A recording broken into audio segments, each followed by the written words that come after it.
আসসালামু আলাইকুম ওয়া রাহমাতুল্লাহি ওয়া বারাকাতুহু।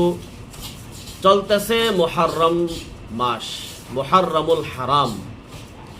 এই মাসের 10 তারিখকে বলা হয় ইয়াউমে আশুরার দিন।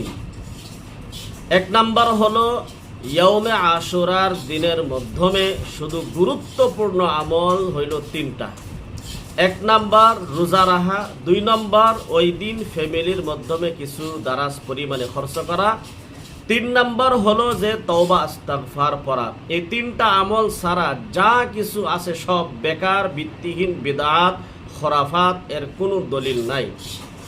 গতিকে আমরা সকলেই ইয়াউমে আশুরার দিন মুহররমের 10 তারিখে এই 3টা আমল ছাড়া রোজা এবং ফ্যামিলির মাধ্যমে কিছু বেশি পরিমাণে খরচ করা, 3 নাম্বার তওবা ইস্তিগফার করা সারা যা কিছু আছে চলিত সব কিছু বন্ধ করতে হবে। এরপরে হলো যে আমরা যখন রোজা রাখবো ইয়াউমে আশুরার দিন, মুহররমের 10 তারিখের দিন, তাহলে এই 10 তারিখে ইহুদ ও নাসারা ওরাও রোজা রাখে। গতিকে আমাদের যদি আমরা 10 তারিখে রোজা রাখি তাহলে ইহুদ ও নাসারার সাথে মুশাবাহাত হয়ে যাবে। গতিকে আমরা রোজা রাখবো হয় 9, 10, না হয় 10 এবং 11।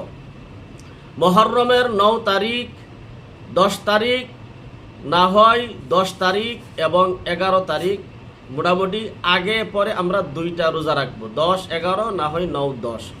তাছাড়া অন্য যা কিছু আছে আমরা চলিত দেখতেছি যে বড় বড় গাড়ি দিয়া, লম্বা লম্বা কাতার দিয়া, বাজনা বাজায়া, ঢোল বাজায়া, কেক কাটা যা কিছু করতেছে সব কিছু নিজের ব্যক্তিগত বানায়া, সব বিদআত, খোরাফাত, এর কোনো দলিল নাই। এটি সব কিছু গুমরাহির মাধ্যমে নিয়ে যাইতেছে। আল্লাহ পাক আমাদের সকলকে এই গুমরাহি থেকে, বিদআত থেকে, খোরাফাত থেকে, জাহান্নামের আমল থেকে বাঁচার তৌফিক দান করুক। শেষে আবার বলছি, শুধু 3টা আমল করবেন ইয়াউমে আশুরার দিন। একটা হলো রোজা রাখা, 2 নাম্বার হলো ফ্যামিলির মাধ্যমে কিছু দারাজ পরিমাণে, বেশি পরিমাণে এই দিন খরচ করা, আর 3 নাম্বার হলো যে তওবা ইস্তিগফার করা। তবে খরচটা হলো নিজের ব্যক্তিগত যতটুকু পারা যায়, নিজের স্বার্থ অনুযায়ী। আল্লাহ তাআলা আমাদের সকলকে বোঝার জন্য তৌফিক দান করুন। ওমা তৌফিকি ইল্লা বিল্লাহ।